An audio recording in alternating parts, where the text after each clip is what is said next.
جیسا کہ آپ جانتے ہیں کہ ہم رمضان المبارک کے تیسرے عشرے کے حصے میں ہیں. ہم اس وقت جہنم سے زیادہ بہتر طور پر پناہ مانگ سکتے ہیں جب ہمارے ذہن میں اس کا نقشہ، اس کی حقیقت اور اس کی حیثیت اچھی طرح واضح ہو جائے. حقیقت یہ ہے کہ جہنم ان چیزوں میں سے ایک ہے جس کا ذکر قرآن پاک نے بار بار کیا اور اللہ کے رسول صلی اللہ علیہ وسلم نے بھی بار بار اس سے خبردار کیا. اور جیسا کہ آپ جانتے ہیں مشہور دعا قرآن پاک کی، ربنا آتنا فی الدنیا حسنۃ وفی الآخرۃ حسنۃ وقنا عذاب النار، کہ اے اللہ ہمیں دنیا کی بھلائی عطا کر، آخرت کی بھلائی عطا فرما اور ہمیں آگ کے عذاب سے بچا. کیا صرف اتنا کہہ دینا کافی نہ تھا کہ ہمیں آخرت کی بھلائی عطا کر، اور کیا اسی سے جہنم سے نجات ہو نہ جاتی؟ نہیں، خاص طور پر اس سے بچنے کی ہمیں تلقین کی گئی. تو آج میں چند آیات اور چند اوتھینٹک احادیث آپ کے سامنے رکھوں گی جس سے صرف مجھے اور آپ کو یاد دہانی ہو جائے کہ وہ کیا چیز ہے جس سے پناہ مانگنے کے لیے ہمیں کہا جا رہا ہے، اور اس عشرے میں جو دن باقی رہ گئے ہیں اس میں ہم خاص طور پر اپنی دعاؤں میں اس چیز کو شامل کر لیں. تو سب سے پہلی بات کہ جہنم کیا چیز ہے، اس کے بارے میں اللہ سبحانہ وتعالی ہمیں بتاتے ہیں کہ انہ من یأت ربہ مجرما فإن له جہنم لا يموت فیہا ولا یحیا، کہ جو شخص اپنے رب کے حضور مجرم کی حیثیت سے حاضر ہوا اس کے لیے جہنم ہے جس میں وہ نہ زندہ رہے گا اور نہ اس کو موت آئے گی. پھر ہم دیکھتے ہیں کہ قرآن پاک میں اللہ سبحانہ وتعالی اس کا کس کس انداز میں ذکر کرتے ہیں. ایک صورت میں آتا ہے کلا لینبذن فی الحطمہ وما ادراک ما الحطمہ نار اللہ الموقدہ التی تطلع علی الافئدہ انها علیہم مؤصدہ فی عمد ممددہ. یہ مختصر سی صورت کا آخری حصہ ہے جسے آپ اپنی زندگی میں بارہا پڑھتے اور سنتے رہے ہیں. اس میں جہنم کا ایک زبردست قسم کا نقشہ کھینچا گیا ہے. جہنم کو یہاں حطمہ کہہ کے پکارا گیا ہے. عربی زبان میں حطم کا معنی ہوتا ہے توڑ پھوڑ دینا، ریزہ ریزہ کر دینا. تو جہنم کی یہاں پر جو صفت بتائی گئی وہ ہے توڑ پھوڑ دینے والی، ریزہ ریزہ کرنے والی. اس آیت کا ترجمہ ہے ہرگز نہیں، یہ تو توڑ پھوڑ دینے والی آگ میں پھینک دیا جائے گا. تجھے کیا معلوم ایسی آگ کیا کچھ ہوگی؟ وہ خدا کی سلگائی ہوئی آگ ہوگی جو دلوں پر چڑھتی چلی جائے گی اور ان پر بڑے بڑے ستونوں میں بند کی ہوئی ہوگی، جس طرح بھٹیاں جل رہی ہوتی ہیں. اگر آپ نے کبھی اینٹیں پکنے والے بھٹے اندر سے جلتے دیکھے ہوں یا تندور اندر سے جلتے ہوئے دیکھے ہوں، آگ ان کے اندر بند کی ہوئی ہوتی ہے. ایک ہوتی ہے جو زمین کے اوپر جلتی ہے اور ایک ہوتی ہے جو اندر گہرائی میں جلتی ہے. تو جہنم کو اس سے شبیہ دے کر بتایا گیا کہ وہ اس طرح ہوگی جیسے ستونوں میں بند ہوتی ہے. پھر اسی طرح ایک اور جگہ پر فرمایا کہ اپنے رب کے ساتھ کفر کرنے والوں کے لیے جہنم کا عذاب ہے جو بری جگہ ہے.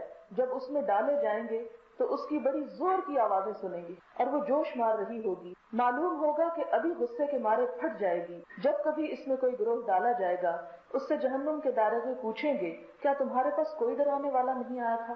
وہ جواب دیں گے کہ بے شک آیا تھا لیکن ہم نے اسے جھٹلا دیا اور کہا کہ خدا تعالیٰ نے کچھ بھی نازل نہیں کیا، تم بڑی گمراہی میں ہو. اور وہ کہیں گے کاش اگر ہم سنتے ہوتے یا عقل رکھتے ہوتے تو دوزخ والوں میں شریک نہ ہوتے. وہ اپنے جرم کا خود اعتراف کر لیں گے. فسحقا لاصحاب السعیر، تو لعنت ہے جلنے والوں کے لیے، جہنم کے ساتھیوں کے لیے. جہنم کے ساتھ ساتھ ہم دیکھتے ہیں کہ قرآن پاک میں سائڈ بائی سائڈ جنت کا بھی بہت تفصیلاً ذکر ملتا ہے، اور اس کی وجہ یہ ہے کہ اسلام ایک دین معتدل ہے. جہاں جہنم کا ذکر ہے وہاں جنت کی نعمتوں اور بشارتوں کا بھی ذکر ہے، تاکہ انسان کے سامنے دونوں راستے کھول کر رکھ دیے جائیں اور وہ دیکھے کہ وہ ان میں سے کس کو اختیار کرنا چاہتا ہے. اگر وہ جنت کو چاہتا ہے تو اپنی دائیں طرف چل پڑے اور اگر جہنم کو چاہتا ہے تو اپنی دوسری طرف چل پڑے، اس لیے کہ دونوں ایک دوسرے سے بالکل اپوزٹ چیز ہے، ایک دوسرے کی بالکل انتہا ہے. یہ نہیں ہو سکتا کہ انسان درمیان میں چلتا رہے اور چانس سے ادھر ہو جائے یا ادھر ہو جائے. نہیں، جو چیز بھی انسان کو اختیار کرنا ہے اس کے لیے واضح طور پر اور بہت کلیئر کٹ انسان کو فیصلہ کرنا ہوگا کہ مجھے کس طرف جانا ہے. حضور اکرم صلی اللہ علیہ وسلم نے اس کے بارے میں فرمایا کہ جب اللہ تعالیٰ نے جنت کو اور دوزخ کو پیدا کیا تو جبریل علیہ السلام کو جنت دیکھنے کے لیے بھیجا کہ جا کے جنت کو اور جنتیوں کے عیش و آرام کو دیکھاؤ. چنانچہ وہ آئے اور جنت دیکھی اور جو کچھ اللہ تعالیٰ نے جنتیوں کے لیے وہاں تیار کر رکھا تھا اس کو بھی دیکھا. تو جبریل علیہ السلام لوٹ کر اللہ تعالیٰ کے پاس آئے اور کہا کہ خدایا تیری عزت کی قسم، جو بھی جنت کو سنے گا وہ ضرور داخل ہوگا. یعنی اتنی خوبصورت چیز کوئی بھی پیچھے نہیں رہے گا. پھر حکم دیا گیا کہ جنت کو نیک اعمال کی تکلیفوں سے گھیر دیا جائے.